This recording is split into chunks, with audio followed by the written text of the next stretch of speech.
Hola, mi nombre es Elio Iglesias. Gracias por acompañarnos en la serie de este mes. Nos gustaría saber cómo Dios está obrando en medio de nosotros y cómo tu vida ha sido transformada por Dios a través de lo que está haciendo aquí en la Iglesia Nuevo Horizonte. Comparte tu historia con nosotros en mihistoria@nhwoodstock.tv. Gracias y que disfrutes el siguiente mensaje. Volviendo otra vez a Lucas, hemos estudiado 3 historias del Evangelio según San Lucas. En la primera, cada historia nos muestra una faceta diferente de Jesús, un ángulo diferente de quién es Jesús. So we've been studying the Gospel of Luke and the relationship and the encounters that Luke had with women, and every one of those teaches us something different about Jesus, a different aspect of his personality and who he is, un aspecto diferente de su personalidad, de quién fue Jesús. Entonces vimos en el primer encuentro de Jesús, por ejemplo, vimos que a Jesús le interesan más las personas que ¿qué? Que las cosas. Jesús es un ser, es un hombre, es un Dios relacional. Le interesa relacionarse. De ahí que siempre estamos diciendo a la gente, esto de ser cristiano no es una religión, es una relación con Dios a través de Jesús. Nuestro Dios es un Dios relacional.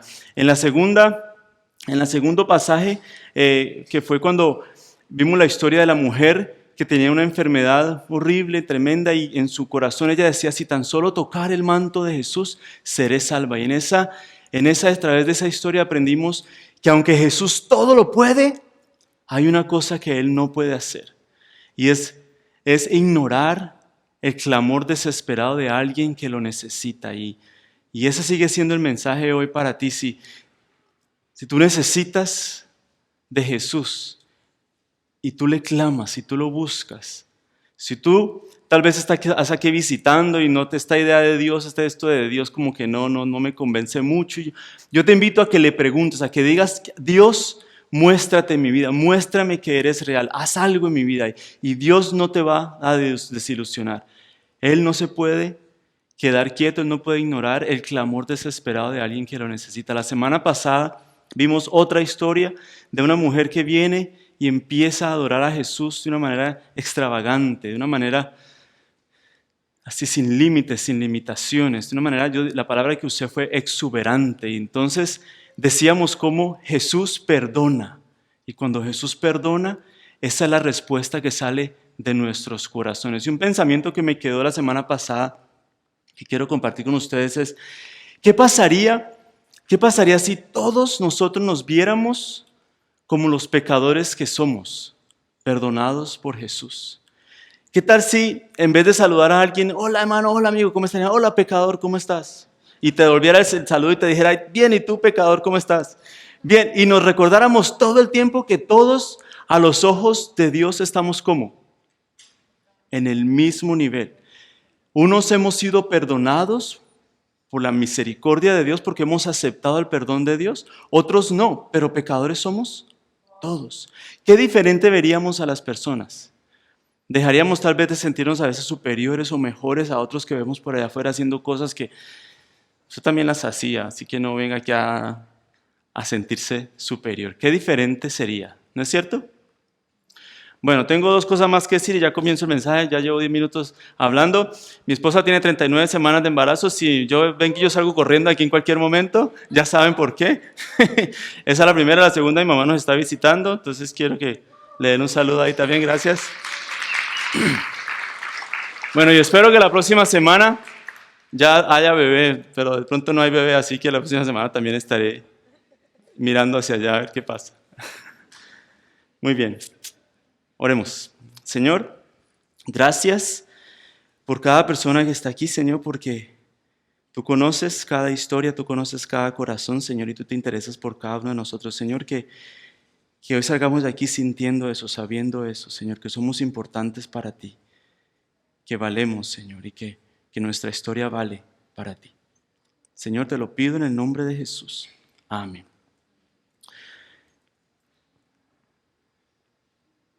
Jesús se encuentra con otra mujer. Esta vez Jesús está en un lugar llamado la sinagoga. ¿Qué es una sinagoga? Porque hoy existen todavía las sinagogas. La sinagoga era un lugar de adoración de los judíos.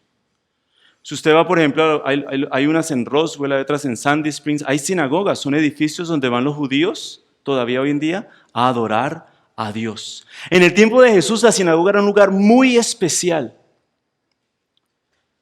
No se sabe de dónde salió esta idea de la sinagoga. Se piensan, dicen los historiadores, que entre el periodo entre el Antiguo Testamento, que es la primera mitad de la Biblia, y la segunda mitad de la Biblia, un periodo por ahí unos 300 años, pasó algo. Y ese algo fue que los judíos, al final, por su desobediencia, por no adorar a Dios, a otros dioses, Dios permitió que vinieran otros pueblos como los babilonios, los persas, los asirios, y se los llevaban. Cada vez que venían y los conquistaban, se llevaban un grupo. Y estando allá, en otro país, en otro idioma, en otra lengua, en otra cultura, los judíos dijeron y decidieron: ahora sí vamos a buscar a Dios. No tenemos el templo allá en Jerusalén está destruido. Vamos a crear lugares de adoración. Y se piensa que eso fue lo que pasó con las sinagogas. Fueron estos lugares que los judíos empezaron a construir para adorar a Dios. Y entonces la sinagoga era el centro de actividad social y religiosa del pueblo judío. Había sinagogas por todas partes y a veces, cuando muchos no podían viajar al otro lado del mar Mediterráneo para ir a adorar a Dios a Jerusalén, al templo, ya en la época de Jesús, que había un nuevo templo que habían construido, iban a su sinagoga local.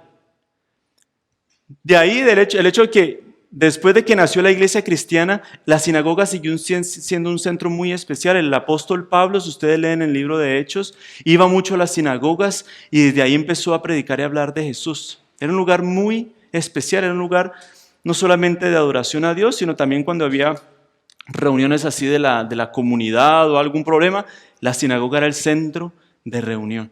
Jesús pasó mucho tiempo de su ministerio en sinagogas. Ahora hablemos de lo que era el sábado. El sábado era el séptimo día, todavía lo es, el séptimo día de la semana, gracias. Y en la ley judía, los judíos sabían que el sábado era día de descanso. Se prohibía trabajar y esa ley venía estrictamente de Dios, que había dicho: 6 días trabajarás y el séptimo será de descanso. You shall work, or you will work really hard 6 days, and the 7th day will be a rest day. Será para descansar. Ese fue el decreto de Dios, lo que Dios estableció. Y fueron muy firmes en eso. De hecho, que por allá en el Antiguo Testamento una persona murió un día por andar recogiendo madera por allá y trabajando el día sábado. Dios lo hizo porque Dios quería que su pueblo descansara. Dios quiere que tú descanses, no trabaje toda la semana, saque por lo menos un día y descanse. Después se va a enfermar, después no le va a rendir el dinero. Yo no sé, descanse. Eso quería Dios de su pueblo.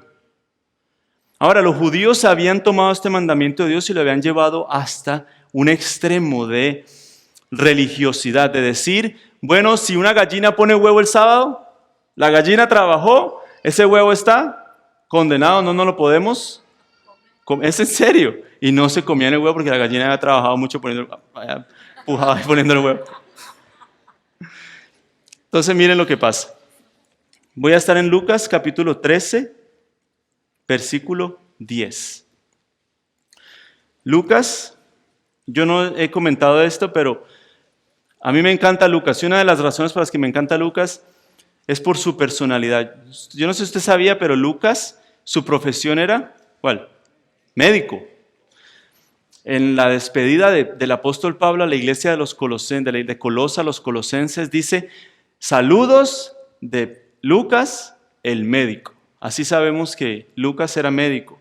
También sabemos que era médico porque él da detalles de la anatomía y de las enfermedades que no la da ningún otro. Así que sabemos que el hombre sabía un poco más de lo que sabían los demás sobre el cuerpo humano. No solamente eso, tiene una mente muy, muy metódica, muy analítica, muy de detalles que no encontramos en los otros evangelios muchas veces.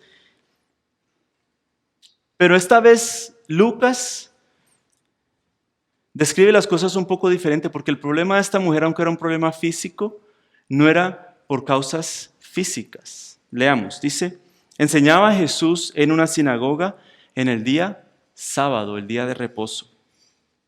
Y había allí una mujer que desde hacía 18 años tenía espíritu de enfermedad y andaba encorvada y en ninguna manera se podía enderezar. Había una mujer en la sinagoga, Jesús está enseñando, la sinagoga estaba hecha por lo general eran bancas de madera alrededor y una plataforma así en la mitad con un púlpito más o menos así como este, tal vez no así tan bonito, pero así en la mitad, entonces todas las personas estaban alrededor. El maestro del día se levantaba y en respeto a la escritura la leía de pie, eran unos rollos que leían que le pasaban, luego ponía el rollo en un lugar especial y él se sentaba y enseñaba. Si yo me siento a enseñar, ustedes se duermen, así que me voy a quedar parado. Pero esto tal vez es lo que estaba haciendo Jesús. No era la primera vez que Jesús lo hacía. Si ustedes leen, por ejemplo, el capítulo 4 del mismo Lucas, Jesús comienza su ministerio público enseñando en una sinagoga, que lo sacan a piedra después, pero ese fue el comienzo. Entonces está enseñando y entre la multitud hay una mujer que está encorvada. Y la manera como Lucas lo escribe ahí quiere decir completamente doblada, completamente. Imagínense lo que es vivir 18, no, yo puedo levantar la cabeza, ella tal vez no puede levantar la cabeza, 18 años así, encorvada. Y al final de ese versículo Lucas dice, y no podía hacer nada para salvarse, para aliviarse a sí misma, no podía hacer nada por sí misma. ¿Cuánta gente hay en el mundo que no puede hacer nada por sí mismos? ¿Cuántos de ustedes están metidos en una situación en la que ustedes han tratado por sí mismos y no hay nada que puedan hacer? Pero Lucas nos da el origen de esta enfermedad. No era un problema físico, era un problema espiritual. Dice que tenía un espíritu de enfermedad. Eso es bien interesante porque vamos a ver en un momento cuando Jesús la sana, Jesús dice, Satanás la tenía así. En la Biblia hay enfermos que estaban enfermos por cuestiones físicas, fisiológicas de su organismo que no funcionaban bien, pero también había enfermos. La suegra de Pedro, cuando Jesús la sanó, dice Jesús reprendió la fiebre. Había momentos que Jesús reprendía la enfermedad porque había una causa, no porque fuera suegra, no, sino porque estaba enferma la mujer. Reprendió la enfermedad.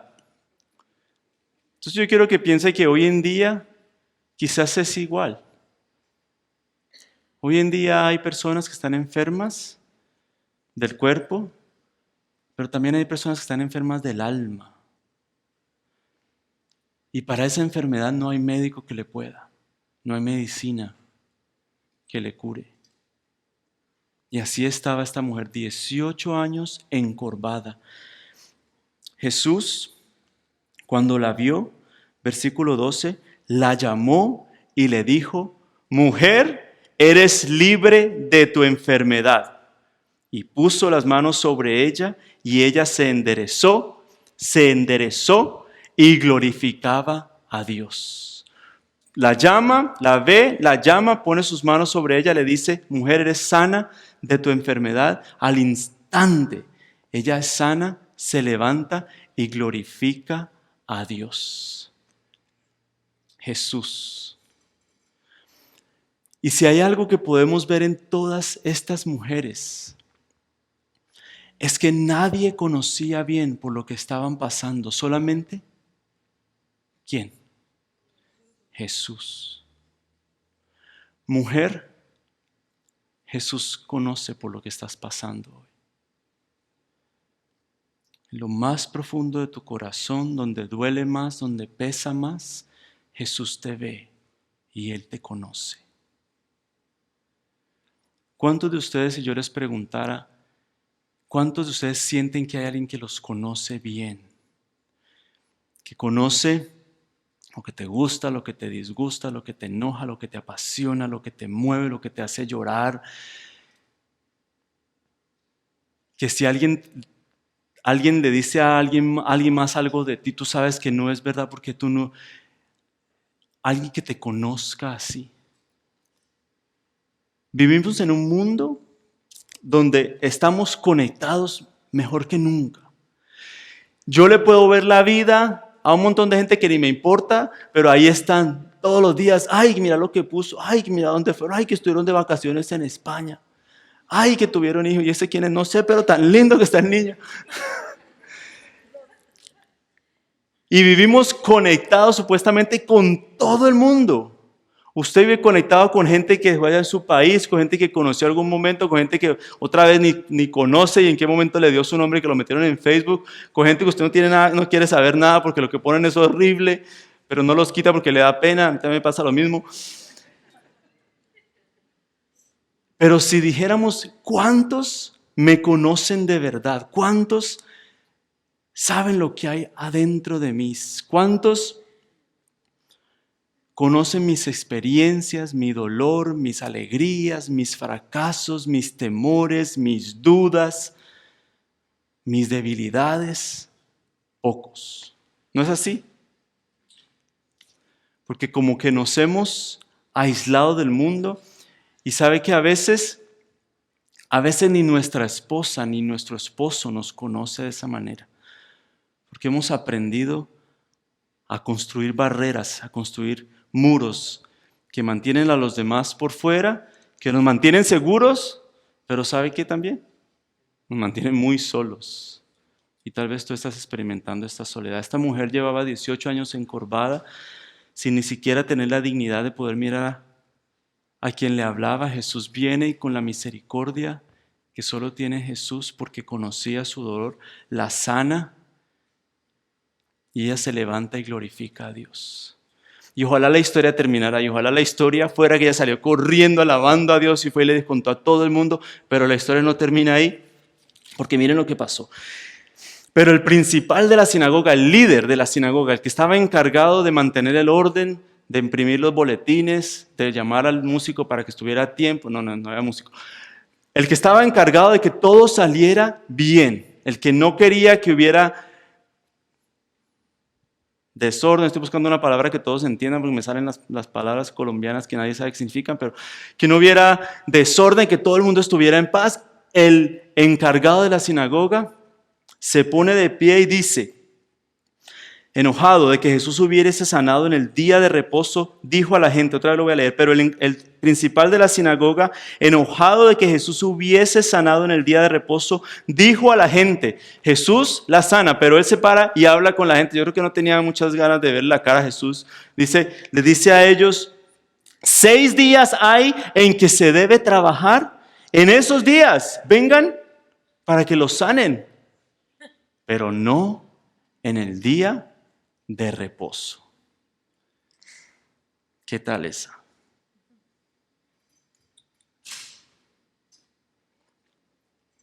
Jesús le respondió hipócrita.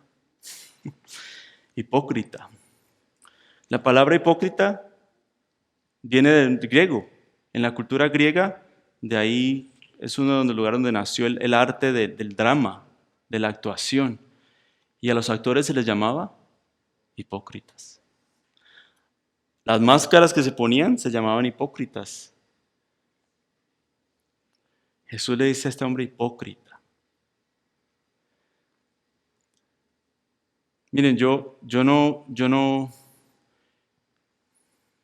sé que la semana pasada hablé muy duro y muy fuerte y yo no quiero que sientan que les estoy dando en la cabeza porque yo estoy aquí también y mi deseo es no ser religioso, es tener una relación con Dios, pero en la iglesia, nosotros no pensemos en esto, no pensemos el domingo en este lugar, pensemos en nuestra vida allá afuera, en nuestro trabajo, con nuestros vecinos, con nuestros compañeros del trabajo, en la escuela, en school, with your friends at school, todo por donde nos movemos, hay gente. Y muchas veces lo único que vemos es la espalda encorvada de la gente. Muchas veces lo que vemos es los tatuajes, los aretes, por donde se los ponga, las malas palabras, los pelos parados, el mal olor, el olor a alcohol. Y es muy fácil para nosotros como cristianos decir ellos allá, nosotros acá, tú allá, yo acá. Pero Jesús nos muestra que Él cada vez que veía una persona así, y por eso le llamaban amigo de pecadores, porque Él era Dios, Él sabía lo que estaba pasando en el corazón de esa persona. Cuando vino esta mujer y le tocó el manto, Jesús sabía que llevaba 12 años sufriendo. Cuando vino esta mujer y Jesús está comiendo en la casa del fariseo Simón y Jesús está ahí recostado a la mesa, viene esta mujer y empieza a besarle los pies. El fariseo sabía quién era ella porque era del pueblo y el fariseo pensó, si supiera quién es ella, no le dejaría hacer eso.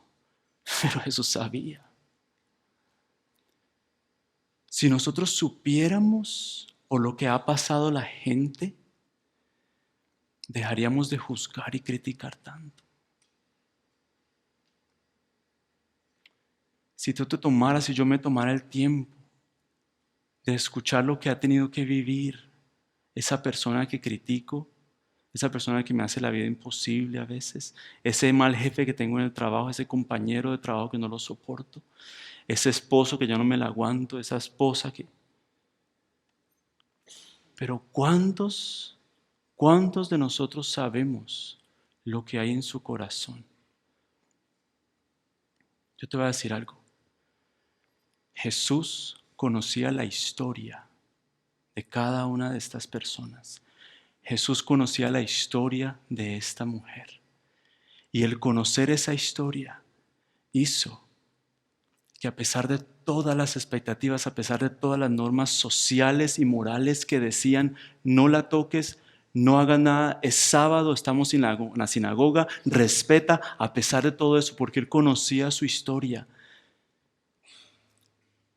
triunfó la misericordia y pudo hacer algo por ella. Nosotros queremos cambiar a la gente. Te voy a decir una cosa, tú no puedes cambiar a nadie. Yo no puedo cambiar a nadie. Si mucho, a mí. ¿Y eso qué? El único que puede cambiar a un ser humano es el poder de Dios actuando en su corazón. Y para que Dios empiece a actuar en el corazón de esa persona, primero debes tener misericordia de él, misericordia de ella. Porque si no, ¿sabes qué? No te lo voy a decir a ti, lo voy a decir como lo dijo Jesús, hipócrita. Hipócrita. Jesús le dice hipócrita. ¿Acaso el sábado, si tienes un burro, un buey, una vaca, no la llevas a tomar agua? ¿Que porque es sábado? ¿Un animal? Y esta mujer que llevaba 18 años amarrada por Satanás, por el diablo, tú vienes a reclamarme porque la sano el sábado.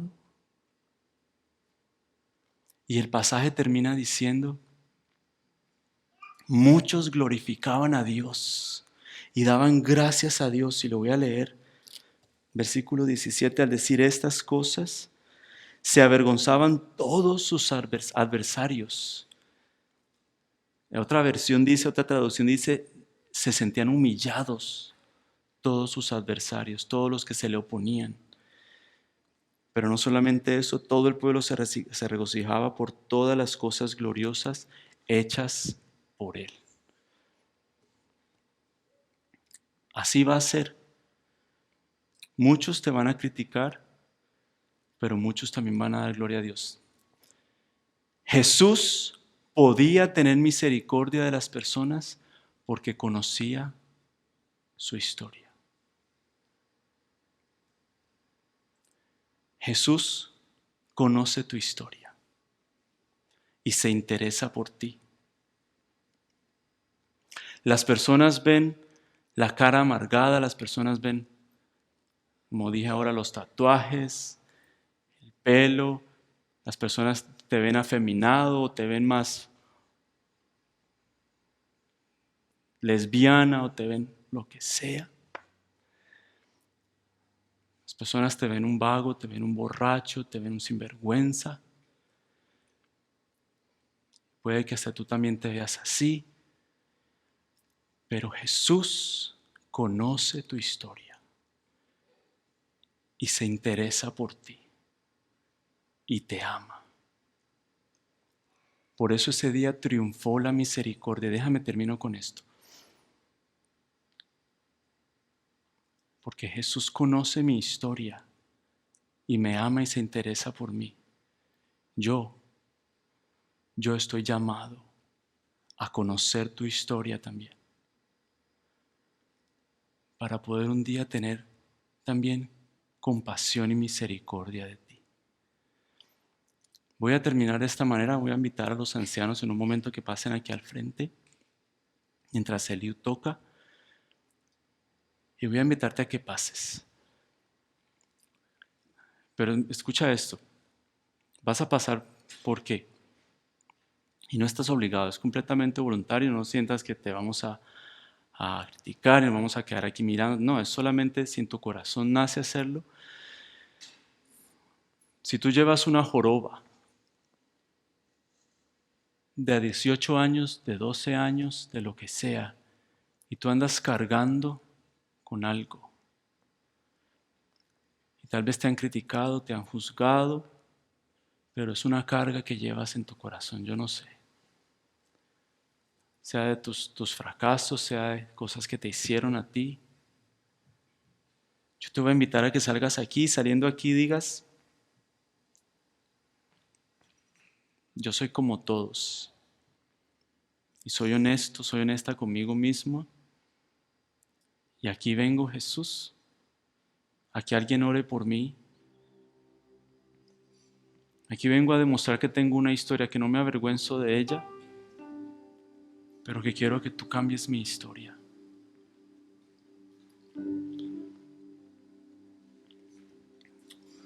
Vamos a tener bautizos la próxima semana. Si tú quieres bautizarte, quieres hablar con alguien de eso y quieres tomar esa decisión, te voy a invitar a que pases al frente.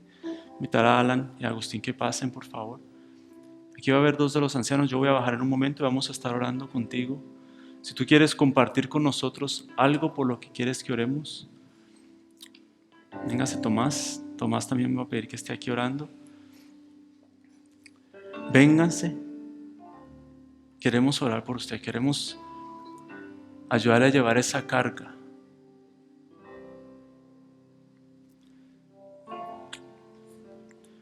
Y voy a decir una cosa más. Si usted no actúa con lo que acaba de escuchar, mañana va a decir ese mensaje estuvo bonito. El martes va a decir,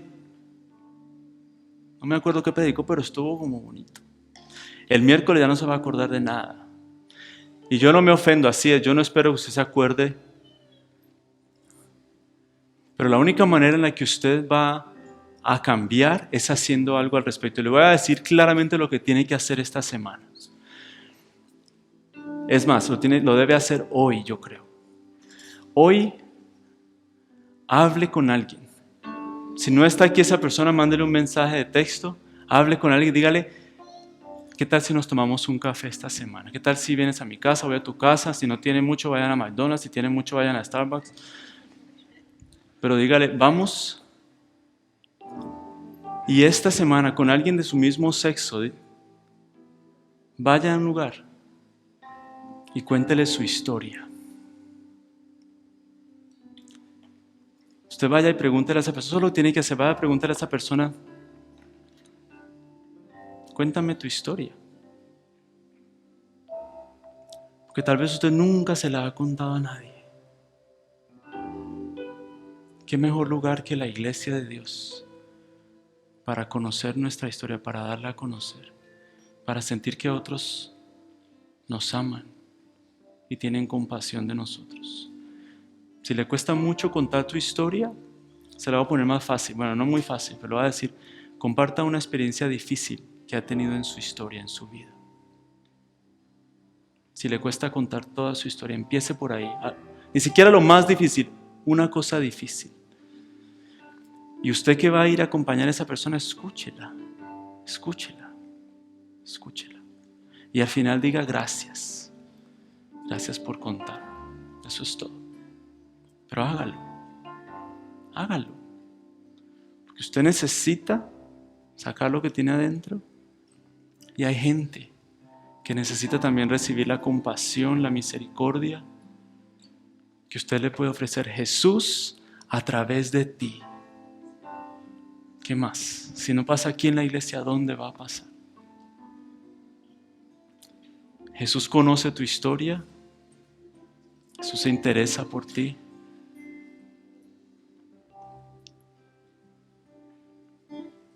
Yo quiero conocer tu historia. Yo quiero interesarme por ti.